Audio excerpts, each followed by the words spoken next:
கடந்த 2 நாளா big pass வீட்டில் நடந்த சம்பவங்களில் ரொம்பவே ஹைலைட்டான விஷயம்னா கஞ்சா கருப்போட எலிமினேஷன் தான். ஏன்னா பிக் பாஸ் வீட்டில் இருக்க யாருமே எதிர்பார்க்காத ஒன்று, ஆனால் ஆடியன்ஸ் அதாவது வியூவர்ஸ் எதிர்பார்த்த ஒன்றுன்னு சொல்லலாம். அடுத்ததாக காயத்ரி பிக் பாஸ் வீட்டில் இருக்க எல்லார்கிட்டையும் போய் நான் தலைவி ஆனதுக்கப்புறம் என்கிட்ட ஏதாவது சேஞ்சஸ் தெரியுதான்னு கேட்க, அதுக்கு பிக் பாஸ் வீட்டில் இருக்க முக்கால்வாசி பேர் இல்லைன்னு சொல்ல மொத்தத்தில் காயத்ரி ரொம்பவே குழம்பி போயிருக்கிறதா தெரியுது. அடுத்ததா ஓவியா ஆரவ் கிட்ட போய் ஐ லவ் யூ சொல்ல, அதற்கு ஆரவ் பூசி மழுப்பி கடைசியில் எதுவுமே சொல்லாமல் முடிக்க கொஞ்சம் சுவாரஸ்யம் இல்லாமல் போச்சு. அது மட்டும் இல்லாமல் ஸ்நேகன் எப்படி மக்கள் கஞ்சா கருப்பை எலிமினேட் பண்ணலாம், இங்கே நடக்கிற எல்லா விஷயங்களையும் விஜய் டிவியில் ஒழுங்காக போட்டு காட்டுறது இல்லையான்னு சந்தேகத்தை எழுப்ப, இதை பார்த்துக்கிட்டு இருக்க வியூவர்ஸ்க்கு அப்போ இன்னும் மோசமாக கூட சம்பவங்கள் நடக்குதோன்னு தோண வச்சிருக்கு.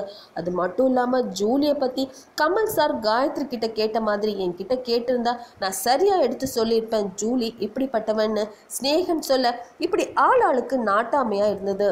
இந்த நிலையில் பிக் பாஸ் வீட்டை விட்டு வெளியில் வர மனசு இல்லாமல் அரை மனசோட வெளியில் வந்த கஞ்சா கருப்பு கிட்ட பிக் பாஸ் வீட்டில் இருக்கவங்கள விசாரிக்கிற மாதிரியான ஒரு கேம் நடத்தப்பட்டது.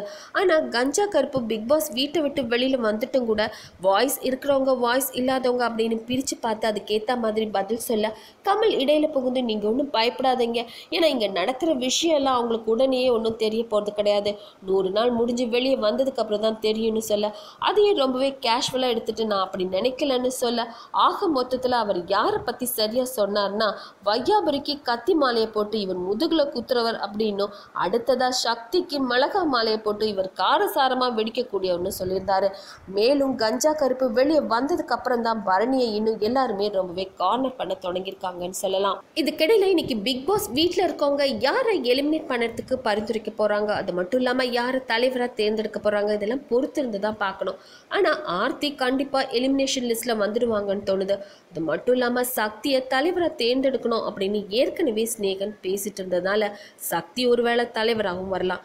இந்த வீடியோ பற்றி நீங்கள் என்ன நினைக்கிறீங்க அப்படிங்கிற உங்களோட கமெண்ட்ஸை மறக்காமல் சொல்லுங்கள். கூடவே லைக் ஷேர் இதெல்லாம் பண்ணிட்டு ஞாபகமாக NETV4 சேனலையும் சப்ஸ்கிரைப் பண்ணிடுங்க. ஃபர்ஸ்ட் பார்ட்ல ரேஸ்ல தோத்ததெல்லாம் மறந்துடுச்சா? எந்த மூஞ்சியை வச்சுக்கிட்டா திரும்ப ரேஸுக்கு வந்திருக்க?